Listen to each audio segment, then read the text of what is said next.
Hello, everybody. Welcome to Dangerous Ideas. I'm Lee Camp, one of the most censored comedians in America. Thanks for joining me. And I have a big show for you yet again. I'm so excited about this guest. I feel like I've known him for years because I've watched so many of his shows, but we've never actually met. But it's such an honor to have him on. He's the host of Going Underground, and I'm sure you are a fan of it as well. Just incredible journalism, and just has never wavered despite all of the attacks, all of the censorship that we've seen on against media over the past many years by the West, and just a steadfast, excellent journalism. So, without further ado, I'd like to bring in Afshin Ratanzi. 1 second. There we go. Hello. Hey, Lee. Amazing to meet you finally. After obviously, likewise, watching your show all those years when, there was always different types of subtle attacks until finally the coup de grace, luckily, not literally, took us out both of us out. Yes, and luckily Going Underground continues, just not on Western airwaves, I guess. That's right. We sailed to a distributor, had to leave the country because there's just no way you can cover the main event, because whatever's happening in Latin America or Africa and Southeast Asia, the main event is in Europe, and you're not allowed to cover it fairly. So what's a journalist supposed to do? Stay there and keep quiet about the biggest news in the world, or get the hell out and try to report as best you can from any country that will take you. You were in London, correct? Yeah, I mean, I'm born in Cambridge in England, worked in London at the BBC, and all these things, and it's my home. And I just had to, sell the belongings, leave the flat.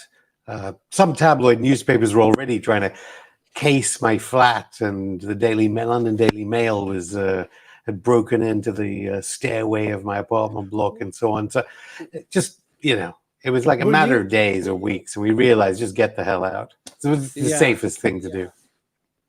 Because in the United States, I've been suppressed and censored in a million ways online, but so far, fingers crossed, I haven't feared arrest. But you have the First Amendment. You'd be fine. Look what happened to, Gary Webb is still here to tell this story. Right. Gary Webb, or no, that's a bad. Look at Stephen Donziger, locked up for 3 years in the United States. But in the UK, they've passed some things that sound like you could be arrested for doing broadcasting. That's correct. Because the unusual thing here, I mean, Britain routinely bans television stations, because unlike the United States with its First Amendment, Britain has a censorship agency. I know you have the FCC there, but the censorship agency is much more active in Britain and routinely censors information, on television. Because anyway, to watch television in Britain, anyway, you have to buy a license and subsidize the BBC just because you own a TV and are watching broadcasts. Right. On top of that, there's a censorship agency appointed by the government which checks that what you're saying is not showing too much political dissent. But even so, when they banned Venezuela's TV, Chinese TV, Iranian TV, I don't know how many TV channels they banned to stop the fragile minds of Britain being infected by other ideas from other parts of the world, they were allowed to still produce television programs for them. But when it came to Russia, and my production company sold programs to RT, when it came to making programs which went on RT, and I think now they have widened it because they saw this as a precedent, they said anyone who goes on TV, I think if you look at the statutory instrument, which doesn't have to be passed by Parliament, popped on the internet by the British government, it's on the Foreign Office website, that says, we've got to prevent people from saying there are any Nazis in Ukraine. Any Nazis in Ukraine. I mean, there are Nazis in the USA and the UK, but no, Ukraine, you must never say anything about Nazis there. And then also on top of that, you mustn't be able to produce television programs or any connections with RT's channels and I suppose, linked channels as well. So it was there that's the difference. In the United States, you can still produce stuff for RT. It's just they are making it difficult for them to, rent studios and things like that in a sort of McCarthy vein. You've been a journalist for a long time. Did you ever think you'd see it get this bad in the UK? That's a really, really good question, because obviously it's got bad because Julian Assange was in the Ecuadorian embassy. We know from leaks now from the CIA-backed bugging of the Ecuadorian embassy that the British government were involved in rehearsals for machine gun assassinations at London airports. So behind the scenes, clearly this was there, and they have imprisoned journalists for the past 40 years, and whistleblowers and so on, one after another. But I suppose I just didn't think it would affect me, because I directly have not been, I was involved in the David Kelly affair over the WMD Iraq war story, working at the BBC. But all that happened to people who worked for that television program was the Director General of the BBC, twice this has happened in my lifetime, was fired, Greg Dyke, and I went from that program because of the association. I mean, we were on the program that spoke to David Kelly shortly before his reported suicide, the government scientist who said there was no WMD. Now, that's what you would expect they would do. They either fire you, they suppress you, they don't give you jobs, they you find it difficult to work. It's not like just doing journalism is an imprisonable offense. I didn't expect that. Yeah, and even your friend Seymour Hersh, who you've had on many times, and he obviously just put out several months ago the bombshell about the U.S. taking up the Nord Stream pipeline. One of the top reporters the U.S. has ever produced, and now he's writing mainly on Substack, and he's not allowed even to do interviews on mainstream media. He's not a friend. It's probably dangerous to be a friend of Seymour Hersh. He's an acquaintance. I've known him for quite a few years. Sorry to He sends me lovely notes saying, we've been around the block, us two together. And I'm thinking, wait a minute, I'm much younger than you, and I was nothing to do with your Watergate stories and the massacre stories, or even the Abu Ghraib scandal revelations, or actually he scooped so many people, it's too many to mention. The idea that I suppose, the interesting thing, he's so sanguine about it. It's like, yeah, so I do a Substack because I can't do this, so I do that. Younger people are not like that. We're going to go, wait a minute, you should be on the front page of your old newspaper. I suppose there's behind it a little bit of upset, I detect, in the fact that he can't get stories placed where he did for so long at the New York Times. But he, to all intents and purposes, just appears as, look, I'm just continuing what I want to do. I don't get any of this rubbish from corporations that do the advertising in the papers telling me this and that, let alone the U.S. State Department telling me what to do. The irony here, by the way, is I think Seymour Hersh, if you read his autobiography, only took up political and foreign affairs reporting because he realized that the kind of reporting that, say, I don't know, Ralph Nader is associated with, I know he's an activist, is much tougher because you're actually doing consumer journalism. And if you start to attack, I have good friends that do it. It's the toughest job.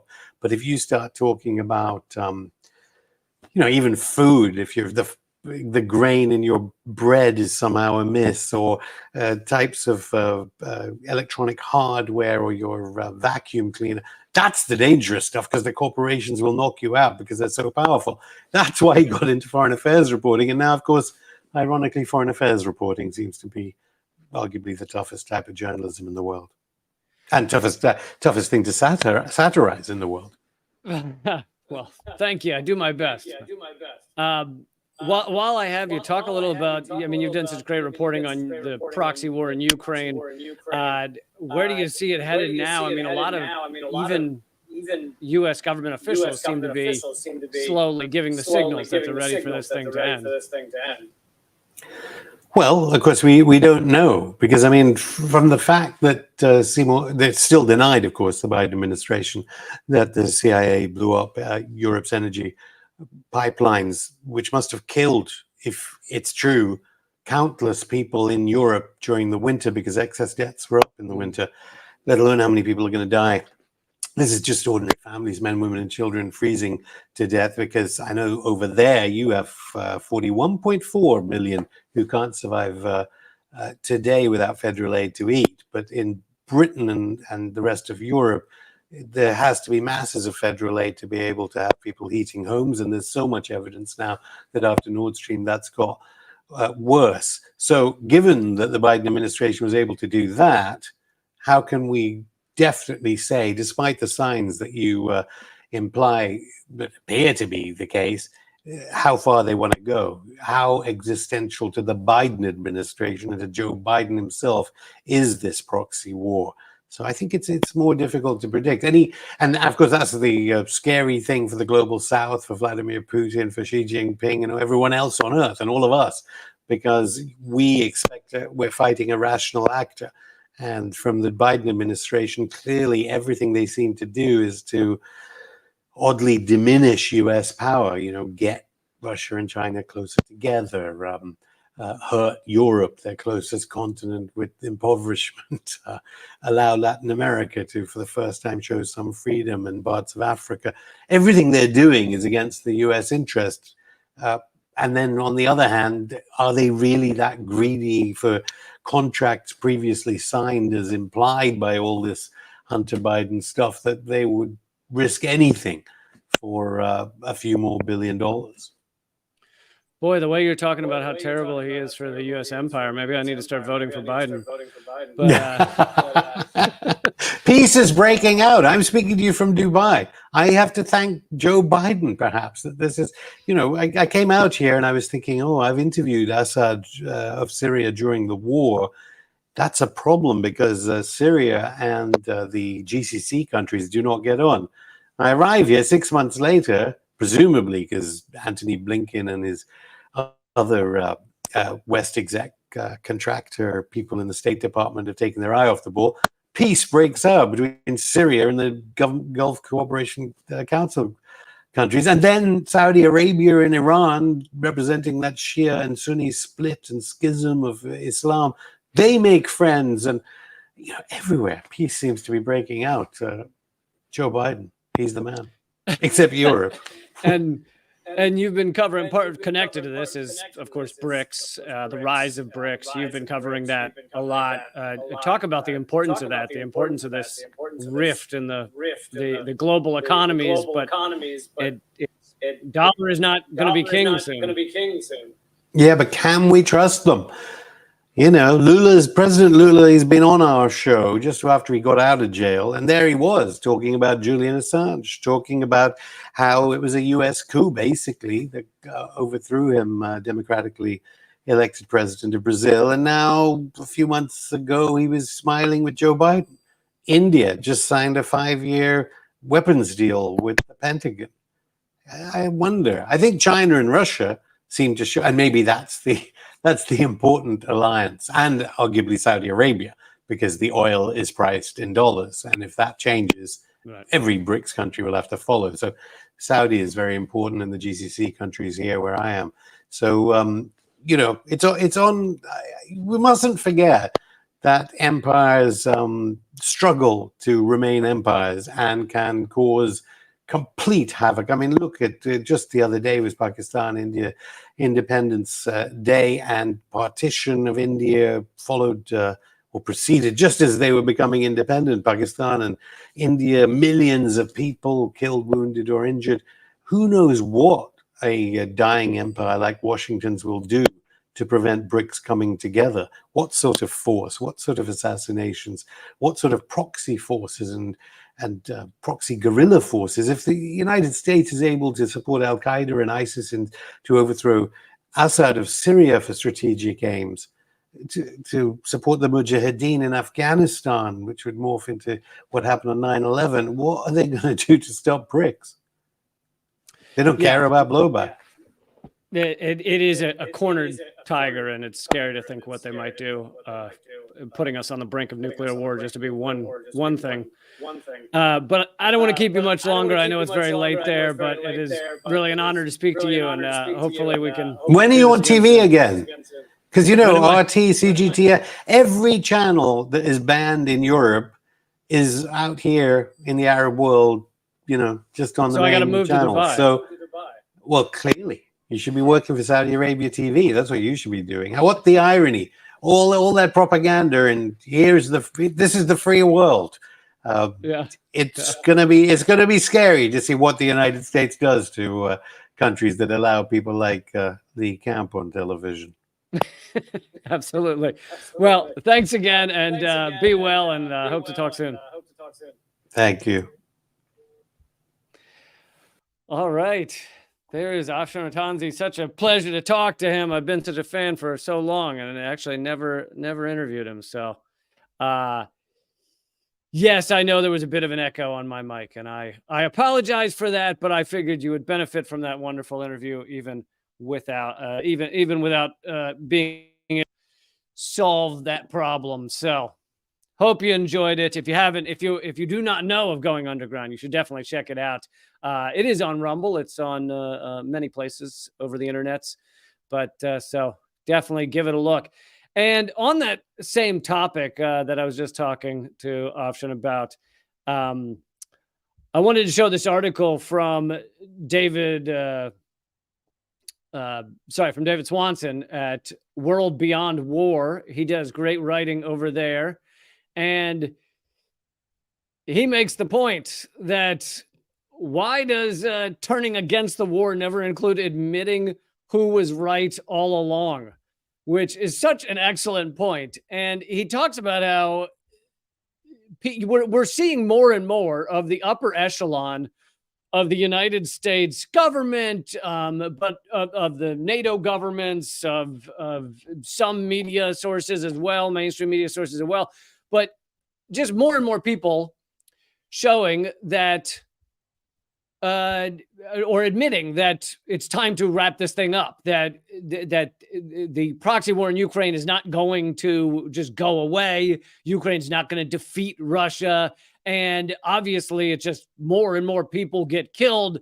And so those admitting that are saying exactly what we've said, you and me and so many on independent media, not allowed on the mainstream airwaves. I mean, I guess there's maybe a couple on Fox News that have said this, but said from day one that this was going to end at a peace table. It's just how many people do you want to see die in the process? And we've seen the answer. It's already been a year and a half. God knows how many tens of thousands have died, millions of refugees, millions of lives destroyed. And it is ending exactly as we said it would. I mean, assuming this does wrap up in the next several months. I mean, I don't know. They could drag it out despite the fact that we're hearing some of those chirps about wrapping it up from the upper echelon of the ruling elite, that obviously it could keep going. But David Swanson says, the better part of a year into the current phase of the war in Ukraine, General Mark Milley accidentally blurted out that peace talks might be a good alternative to an endless bloody war for the same results. You think? Now it's becoming more acceptable in Washington, D.C. to anonymously whisper that he was right. But we're lifetimes away from it becoming acceptable to mention that every single principled peace advocate on earth had expressed that opinion openly and clearly several months earlier. In fact, before it even started, or the day it started, we said that. It hasn't even yet become acceptable to admit who was right about any past wars. He then brings up the examples of Korea and Vietnam and others, Iraq, where sure enough, at the end of the day, the peace advocates were right. The peace activists were right. There were no WMD. Millions of people had their lives destroyed in Iraq. It was just more innocent civilians died and had their lives ruined than any sort of bad guys we got over there. And the peace activists are always right. Always fucking right. Like, And yet, when these things finally do turn, so when the U.S. finally left Afghanistan, even though we may have some contractors over there still, but even when the U.S. Left or stopped bombing Iraq, when the U.S. left Vietnam, when the U.S. left Korea, it ended the same way peace activists always said it would end. It ended with just utter destruction, just so many lives destroyed. I mean, in Korea, it was a third of the population. A third of the fucking population was killed in North Korea. And it ends the way we say, peace activists say every time. And there is no admission from the ruling elite, from the war profiteers, from the military industrial complex that the peace activists were right all along. And, maybe we should listen to them next time. No, of course they won't. And there is a deeper issue here, which David Swanson doesn't get into in this article, which is that the U.S. is now, as an empire, and has been for many decades, in a position where losing is not losing. Losing these wars is still winning to the ruling elite. And this is not really talked about enough, because their goal, which they can never admit on mainstream airwaves, you will never see Anderson Cooper go up and say, hey, here's the truth. Their goal is, and it varies with each war, but not so much. Their goal is, yes, to make some money. Sure, there's that. We have a massive war economy. There's that. But that's not the heart of it. The heart of it is to defend the petrodollar and to defend capitalism. You go back to Vietnam and Korea, it had to do with crushing communist powers and making sure that they could not so-called take over the world, which I think the ruling elite at that time actually viewed that as an issue. And here's the thing: for all the complaints of communism you can have, you can have a variety of complaints. The beginnings of it and the idea of it had to do with workers rising up and taking control. Now, that isn't how it ended in many places, but so the idea of workers rising up, like the Bolshevik Revolution, was terrifying to the U.S. capitalist class, the Western capitalist class, the ruling elite, far more terrifying than just about anything else they faced.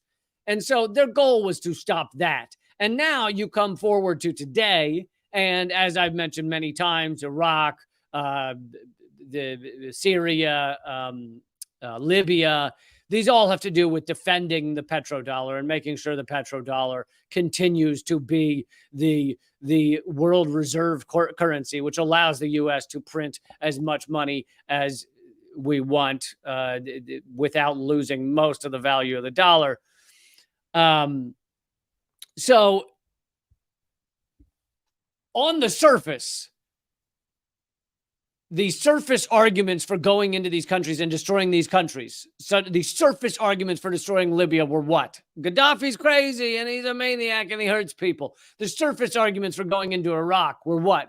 WMD, Saddam Hussein's a meanie pants and he's gonna get you and he has big bombs. The surface reasons for going into Afghanistan were what? The Taliban's evil and they did 9/11. Even though most of the hijackers were Saudi.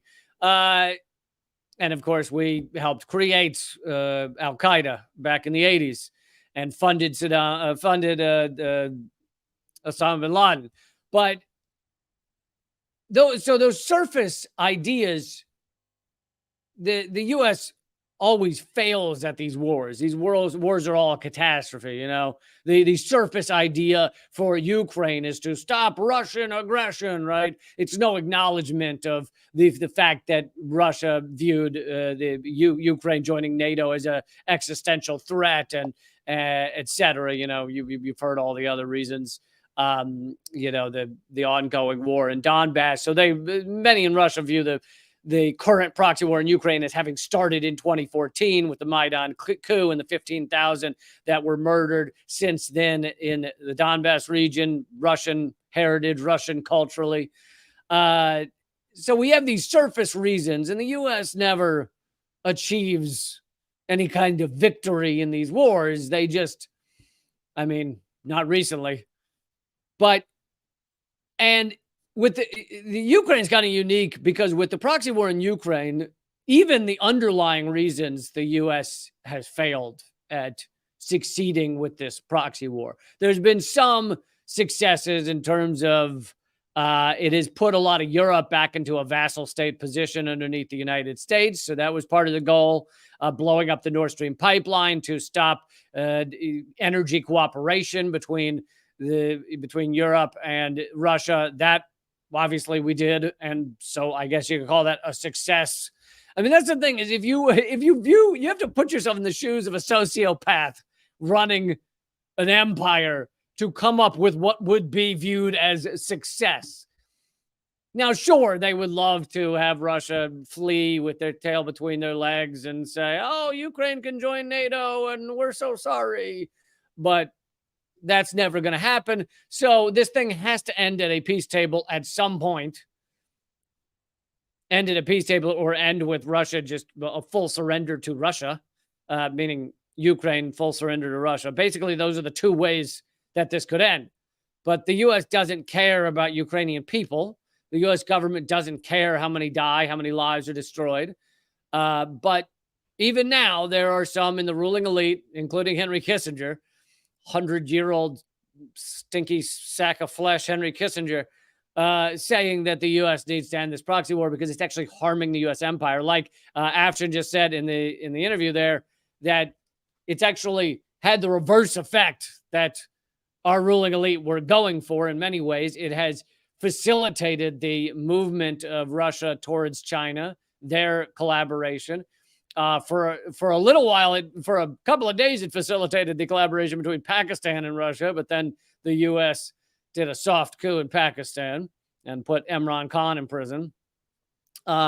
It facilitated a lot of the world, a lot of Africa standing up, which we've been talking about that recently on these live streams. Is a lot of African countries now see this as a chance to throw off colonial chains, even more so than they have tried to in the past. I'll continue from the David Swanson article for a minute. As we hit the 1.5-year point in the current catastrophe in Ukraine and other wars, larger, smaller, roll on without end, the polls are beginning to do what they always do. With Afghanistan and with Iraq, after about this much time, you began to have U.S. majorities declare that the wars never should have been started.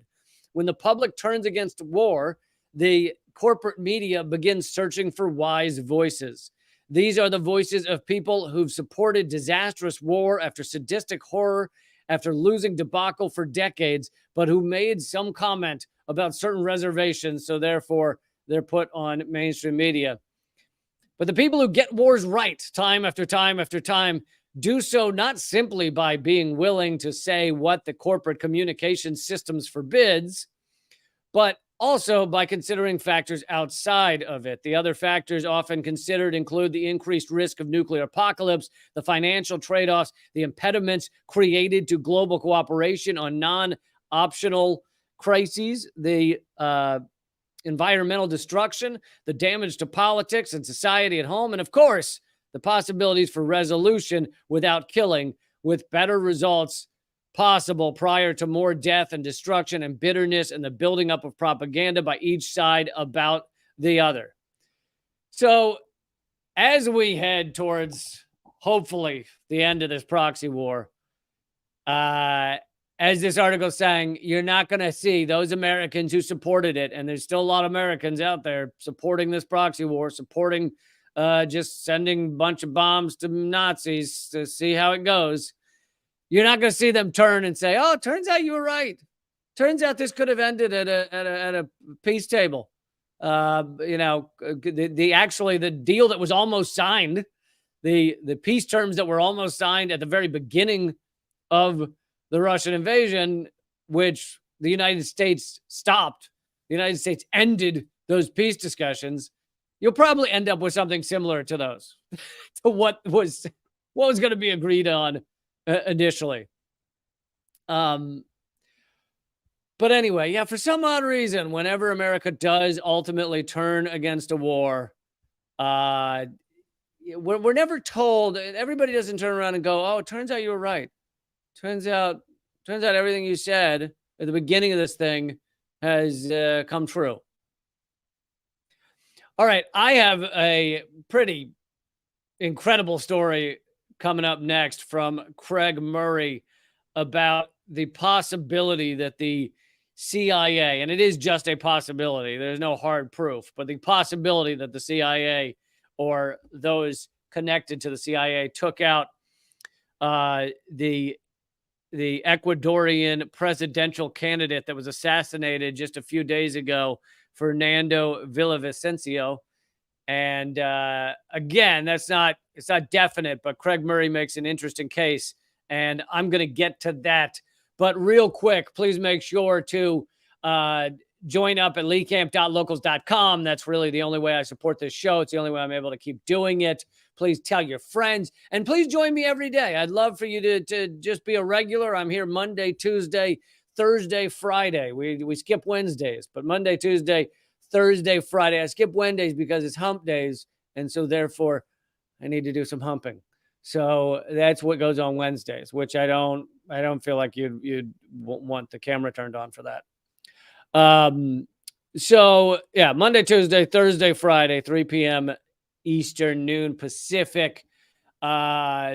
So please join up at leecamp.locals.com. You can join up for free. You just won't get all the content. You won't get the cool exclusive stuff. But I'd love for you, if 38 cents an episode is just awful for you and breaking the bank, then please join up for free at leecamp.locals.com. And yeah, I'll get to the rest of the stuff later about my upcoming stand-up show live stream that you can check out. But let's do this story first, because this story is pretty incredible. So I wanted to look up just a regular headline. Sorry for the delay, but all right. So this is what happened just the other day, and I'm not going to show the video that CNN's promoting of the assassination. But this is the assassination of Ecuador's presidential candidate. Now, he was not leading the pack. Apparently, he was running like 5 or 6 in the pack. So, which raises the question even more: why would people feel the need to assassinate a presidential candidate who did not seem to have a real chance of winning, at least that I've heard? And he was assassinated in broad daylight, pretty horrific. So, and, I don't follow the guy who's running number 6 in the Ecuadorian elections. So I'm sorry I didn't know of this guy before, but Craig Murray reminds me where some of you may have heard his name before. Craig Murray, by the way, is the Scottish author, human rights campaigner, journalist, and former UK diplomat. The UK, the current powers in UK, I mean, I guess, and previous as well, but hate Craig Murray because Craig Murray is a human rights campaigner. He's campaigned heavily for Julian Assange. He's been close with Assange, and they have gone after Craig Murray in every way that they can, because how dare he campaign for human rights, But so here is Craig Murray's article, and he writes,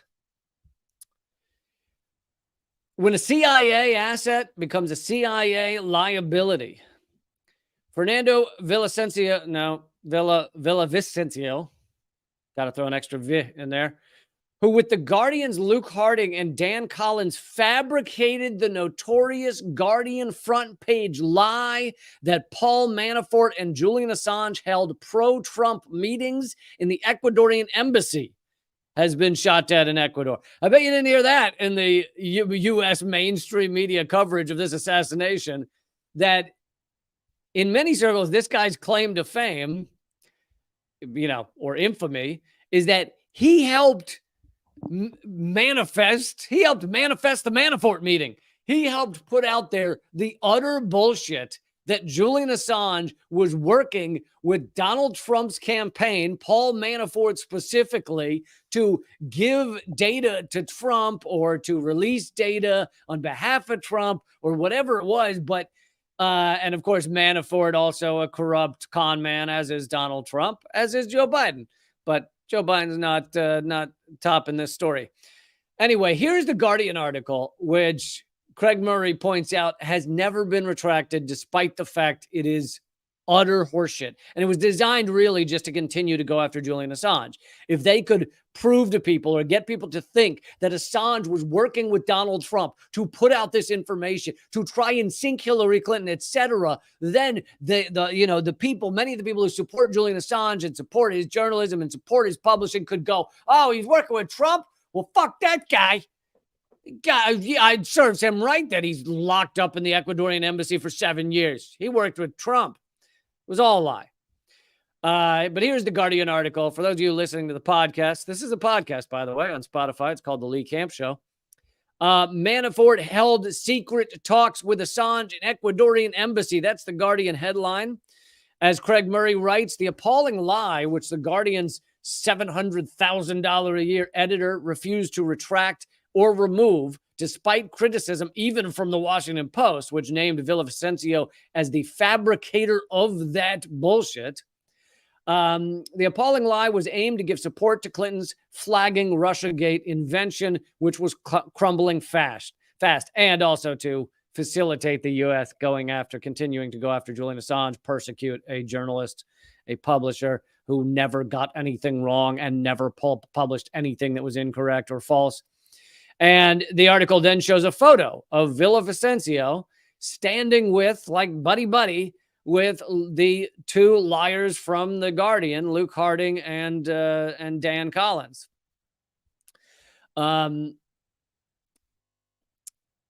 Villavicencio's claim to be an anti-corruption campaigner was highly selective and aimed only at making accusations against left-wing figures, including a long history of fabricating documents. So this is another key point.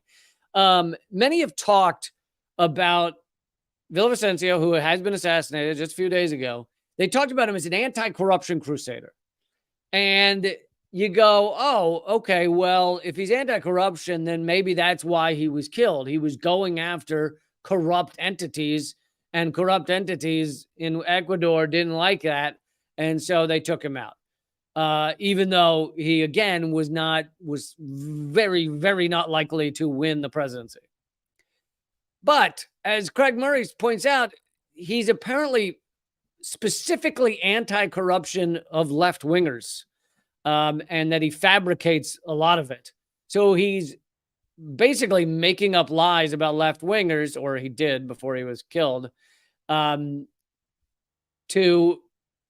accuse them of corruption.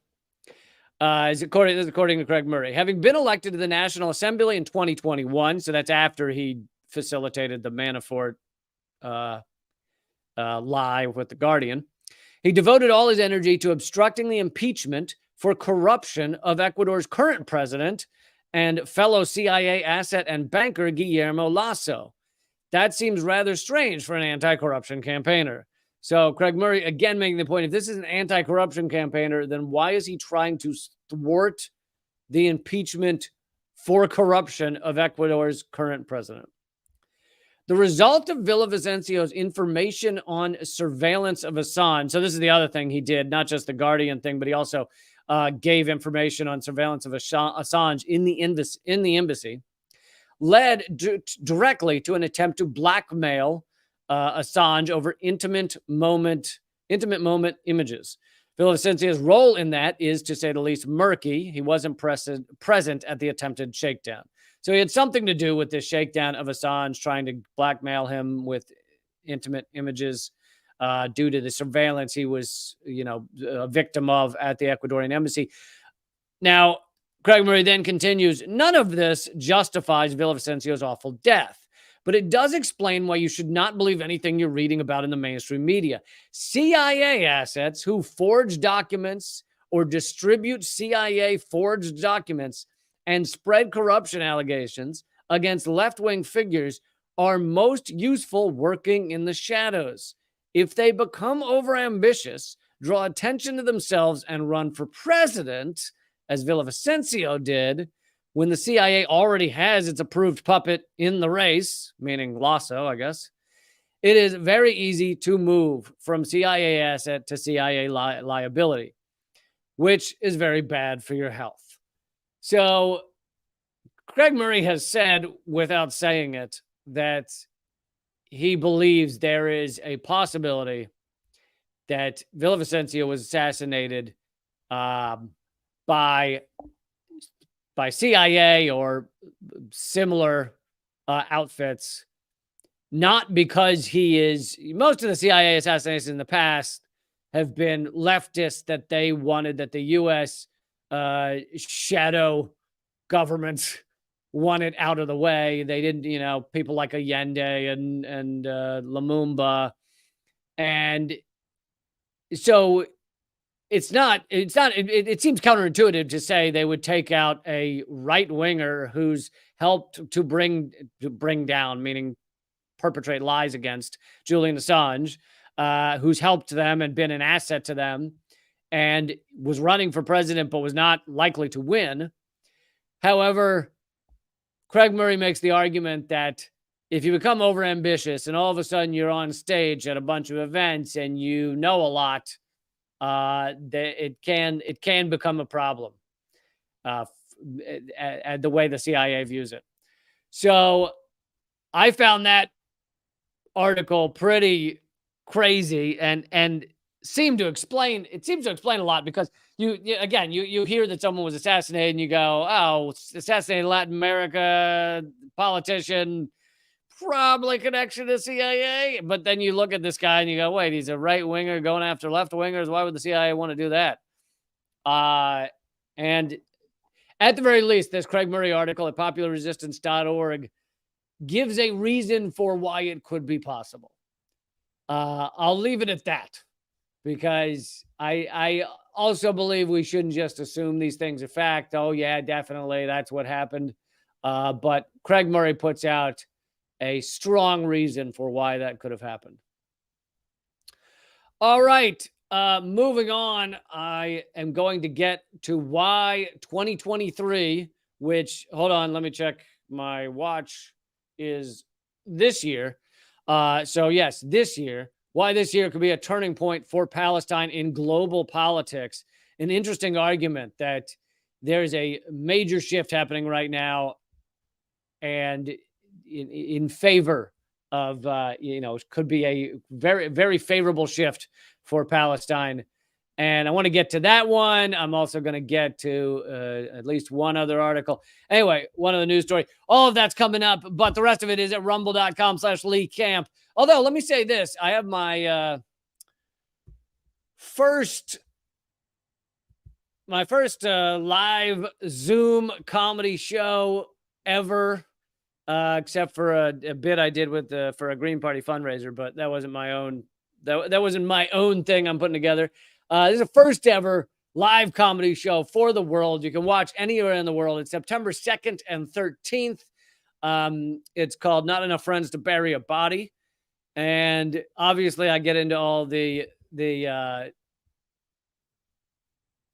politics stuff that you're used to from me, but I also get into some personal stuff that you maybe haven't heard from me before. Anyway, but it's all brand new stand-up material. And that is at leecamp.simpletix.com. It's also at the top of my Twitter, which is at Lee Camp. So just go to @Lee Camp on Twitter and you'll find the link there. There's only like 70 or so tickets left to September 2nd. Then September 13th is at 6 p.m. London time. So September 13th is a little more for the Europeans, although you're welcome to watch it here in the U.S., obviously.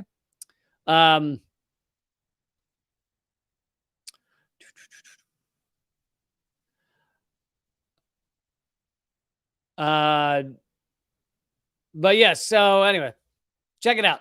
I think you're really going to enjoy it. Brand new material, nothing you've ever heard. I'm not doing the other old shit. Okay, I'm sick of it. Sick of my old shit. Actually, I'll tell you this as well. If you want to get a feeling for some of my comedy, for some of my stand-up comedy, because maybe you've only watched the live streams. Two of my specials, at least two of them, are on YouTube for free. One, the more recent one, I actually don't know what it's called. I mean, initially it was called like Super American or something, but it might just be, you just look up Lee Camp full stand-up special. And so that one's 20, that was in 2018. And then the one before that is called We Are Nothing. But this one's called Not Enough Friends to Bury a Body. So if you want that full story of whose body I was burying and why, then please join me at, just go to Twitter at Lee Camp, and it's at the top of my Twitter feed. Someone's asking if they missed Afshin. Yes, you did miss Afshin. However, my live streams all stay up for a while. They stay up forever if you remember at leecamp.locals.com, but they stay up for a while on rumble.com/LeeCamp. So once this is over, you can go back and watch the interview with Afshin. Okay, rest of this is at rumble.com/LeeCamp, as well as my locals page. Hey, and for those of you watching on locals, I will be doing a 10-minute Q&A with you